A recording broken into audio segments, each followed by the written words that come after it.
Hello everyone, welcome to the another new video. This is I भिरगरे नयाँ भिडियोमा स्वागत छ। आज फेरि पनि ड्र्यागन फ्रुट सम्बन्धीकै भिडियो लिएर आएको छु।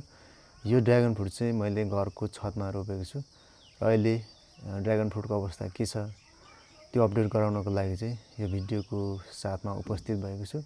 सो कस्तो भयो अब हेरौँ है त भिडियोमै। Let's get started. ल साथीहरु, यो बोटबाट चाहिँ सुरु गरौँ है। यहाँ चाहिँ देख्न सक्नुहुन्छ अहिले बिहानीको टाइम छ हैन। यहाँ कोपिलाहरू लागिरहेको हामी देख्न सक्छौं। यस्तो तरिकाले चाहिँ लागेको छ हैन। यसमा एउटै हाँगामा यहाँ गर्न सक्नुहुन्छ है। जम्मा यहाँ चाहिँ 5 वटा छ है त गाइजहरु। साथीहरु, यो बोटमा चाहिँ यसरी लागेको देख्न सक्नुहुन्छ। तपाईहरु नजिकैबाट हेरौं। बिहानीको टाइम छ है, हल्का शीत पनि परिरहेछ। अनि यो हाँगामा पनि यसरी 2-3 वटा देख्न सकिन्छ हैन। अनि यतापट्टि त्यस्तै गरेर यो बोटमा त्यति छ हैन। यसरी चाहिँ यो कोपिला लाग्ने क्रम जारी नै छ। त्यसै गरी यो अर्को बोट छ, यसमा पनि कहाँ छ भन्दाखेरि यहाँनिर चाहिँ यसरी लागेको छ। तपाईहरु देख्न सक्नुहुन्छ है। यो चाहिँ कोपिला हो सबै। यता गएर यो साइडमा पनि यसरी लागेको छ है त साथीहरु। अनि अब यता यो बोटमा पनि यसरी सुरु भइसकेको छ। तपाईहरु देख्न सक्नुहुन्छ है त। यस्तो गरी ल हेर्नुस्। अनि यहाँ चाहिँ यसरी फल पनि लागेर भयो। केही दिनमा चाहिँ यो पाक्छ है। यो चाहिँ अलि फलमा परिणत भइसकेको छ। यस्तो हुन्छ फल चाहिँ, यो नपाकेको फल हो।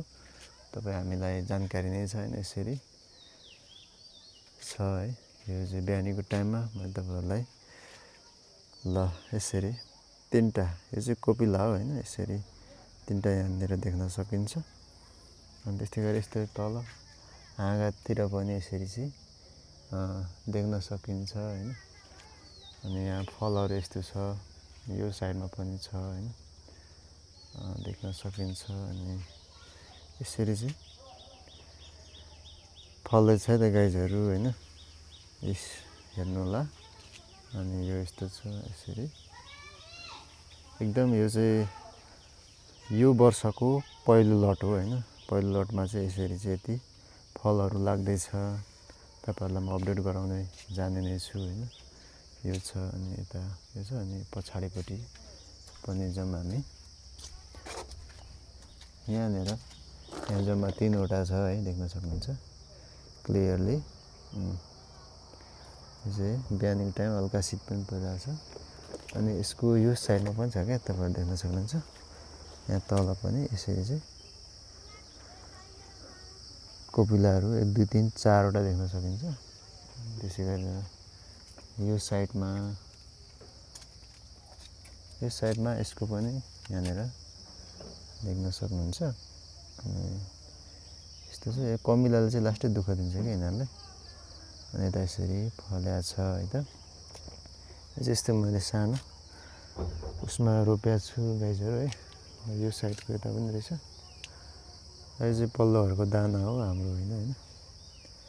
देख्न सक्नुहुन्छ ल है त। यसरी छ है त साथीहरु। तपाईहरुलाई यहाँ पनि त मजाको फल छ। यसरी छ। अब यस्तै छ साथीहरु है। यहाँ 2टा देख्न सकिन्छ। यहाँ चाहिँ भर्खर फुलेको फूल चाहिँ यस्तो हुन्छ हैन, कस्तो दामी हुन्छ। अस्ति मैले आउँदा अगाडि पनि फुलेको लगाएको थिएँ।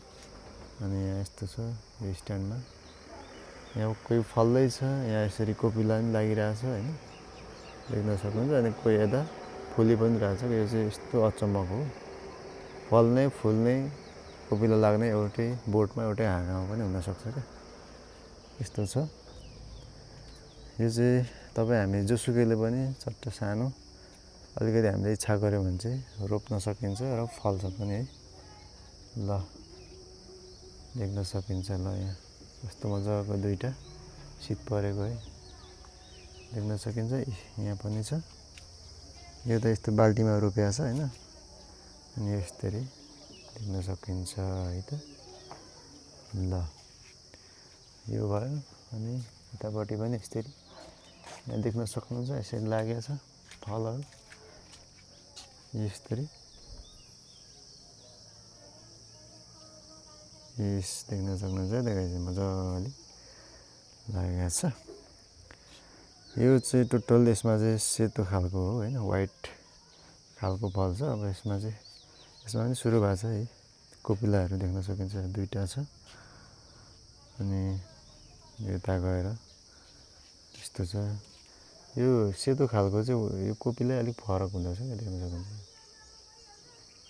यस्तो खालको चाहिँ सेतो खालको यहाँ पनि देख्न सकिन्छ हैन यो फेरि रेड नै हो हैन पिङ्क रेड भनौँ न रेड रातो खालको पिङ्क खालको यसरी यहाँ पनि दुईटा मजाले लागेको छ हैन तपाईले देख्न सक्नुहुन्छ ल यस्तो छ है ओभरअलमा यो चाहिँ मैले यसरी छतमा रोपेको छु है त साथीहरु देख्न सक्नुहुन्छ यस्तो छ ल अहिले चाहिँ म यो माथिल्लोपट्टि आएको छु है यहाँ चाहिँ माथिल्लोपट्टिको कौसी नै भनौँ न यहाँ पनि मैले केही ड्रागन फ्रुटहरु चाहिँ रोपेको छु यहाँको कस्तो भयो हेरौँ है त यहाँनिर यो यसरी रोपेको छ हैन यो बोट छ एउटा यसमा चाहिँ अहिलेसम्म कुनै पनि कोपिलाहरू देखिएको छैन है त्यस पछाडि यो छ अर्को बोट यसमा चाहिँ सुरु भइसकेको छ यहाँ छ तपाईको नि यहाँनिर देख्न सकिन्छ हैन अनि दुईटा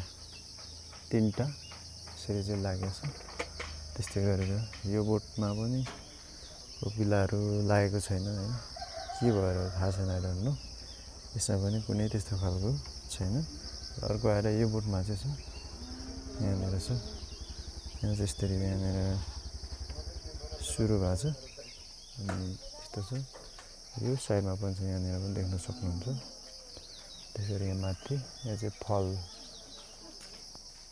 फल नै लागिसकेको छ हैन हेर्न सकिन्छ अर्को चाहिँ यहाँनिर पनि फल सहित लागिसकेको ल यो माथिल्लो साइडको कौसीमा चाहिँ जम्मा यति छ है त त्यस्तै गरेर अहिले चाहिँ म यो ठ्याक्कै सेकेन्ड फ्लोरमा छु है यहाँको पनि कौसीमा चाहिँ एउटा रोपेको छ यहाँ पनि सुरु भएको छ है त हेरौँ है त कस्तो भएको छ यहाँनिर चाहिँ यसरी गमलामा रोपिएको छ हैन तपाईहरु देख्न सक्नुहुन्छ अनि बोट चाहिँ यो नै हो र यहाँनिर देख्न सक्नुहुन्छ एउटा कोपिला लागेको छ यो पनि पिङ्क खालकै हो अनि अरु चाहिँ बिस्तारै लाग्ने क्रममै छ यसरी यहाँनिर रोपिएको छ है त यसमा एउटा छ हामी तल्लो स्टेपमा जान्छौँ है त त्यस्तै गरेर अहिले चाहिँ म अर्को तलामा छु है यहाँ पनि केही ड्रागन फ्रुटहरु चाहिँ मैले यस्तो कौसीमा नै रोपेको छु हैन गमलामा रोपेको छ सो यहाँ पनि यसपालि चाहिँ कोपिला लाग्न सुरु भएको छ सो कस्तो भयो हेरौँ है त यहाँ यसरी रोपिएको छ हैन फुलको छेउ साथसाथै अनि यो बोट चाहिँ यत्रो छ हैन यस्तो भएको छ र यसपालि कोपिला लाग्न सुरु भएको छैन भन्दा पनि यहाँनिर चाहिँ एउटा फल छ फल्न सुरु भइसकेको छ अब केही दिनमा यो पाक्छ है साथीहरु यो भयो हैन त्यस पछाडि अर्को यहाँनिर छ यो पनि यस्तो सानो गमलामा नै रोपिएको छ अनि यहाँ चाहिँ देख्न सक्नुहुन्छ यहाँ एउटा फल छ हैन अनि यसरी टन्नै बर्डिङहरु अथवा कोपिलाहरु चाहिँ लागेको छ के एउटा दुईटा तीनटा यसरी लागेको छ अनि यो चाहिँ तपाईको पॉइन्ट भएको हुन्छ यसरी लागेको छ यहाँ तल देख्न सक्नुहुन्छ यो बोटमा चाहिँ यसपालि लाग्यो है त यो साइडबाट नि हेरौँ यस्तो छ दुईटा हाँगामा चाहिँ जम्मा लागेको छ है त यसरी कोपिला लागेको छ त्यसै गरी यो अर्को छ यो पनि यसरी रोपेको छ यसमा चाहिँ यहाँनिर लागेको छ देख्न सक्नुहुन्छ यहाँनिर कस्तो अप्ठ्यारो ठाउँमा कोपिला लागेको छ हैन यो हाँगा चाहिँ यसरी आएको छ यताबाट अनि यहाँनिर एउटा छ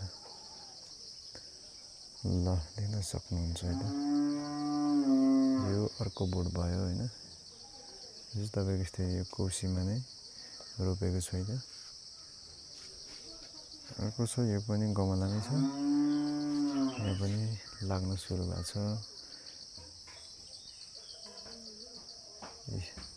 यहाँ पनि कोपिला लाग्न सुरु भएको छ एउटा, अनि त्यहाँ दुईवटा एउटा, अरू चाहिँ खासै छैन। अनि यता यसमा पनि देखेको छैन। अर्को चाहिँ यो बोटो, यसको चाहिँ यहाँनिर देख्न सक्नुहुन्छ। यता एउटा लागेको छ, अरू ओभरअलमा यति नै छ। यता ल साथीहरू, अब अर्को तल भुइँमा पनि मैले रोपेको छु होइन, त्यहाँ पनि सुरु भएको छ, त्यसको पनि हेरौँ है त। सो अहिले चाहिँ म यहाँ बारीमा छु है। बारीमा चाहिँ दुईवटा बोट छ जम्मा। यहाँ चाहिँ पिल्लरमै मैले रोपेको छु। एउटा पिल्लरमा चाहिँ यसपालिदेखि कोपिला लाग्न सुरु भएको छ। सो हेरौँ है त कस्तो भयो। ल साथीहरू, यो हो एउटा चाहिँ होइन, यहाँनिर यसरी बारेर चाहिँ चट्ट बनाइएको छ। यो बोट हो, यो घरको पछाडिपट्टि छ। अनि यस्तो छ बोट चाहिँ। अनि यसपालिदेखि सुरु भएको यो, यहाँ देख्न सक्नुहुन्छ। एउटै हाँगामा चाहिँ तपाईँको एउटा दुईवटा तिनवटा चारवटा चाहिँ कोपिला देखियो है त, देख्न सकिन्छ। अरू चाहिँ छैन, त्यो छ। अनि यसमा यहाँनिर चाहिँ काम नलाग्ने हो क्या, पहेँलो भएछ। यो चाहिँ अब काम दिँदैन होइन गाईहरू। ल यसमा यति छ। अर्को भनेको चाहिँ यताको बोट हो, यो चाहिँ फल्न सुरु भएको छैन है त गाईहरू। यस्तो छ। अब यता यो अम्बकहरू छ। ल थ्याङ्क्स फर वाचिङ है त। भिडियोहरू कस्तो लाग्यो कमेन्ट गर्नुहोला। नयाँ हुनुहुन्छ भने सब्सक्राइब गरेर जोडिनुहोला। बाई बाई, नमस्ते।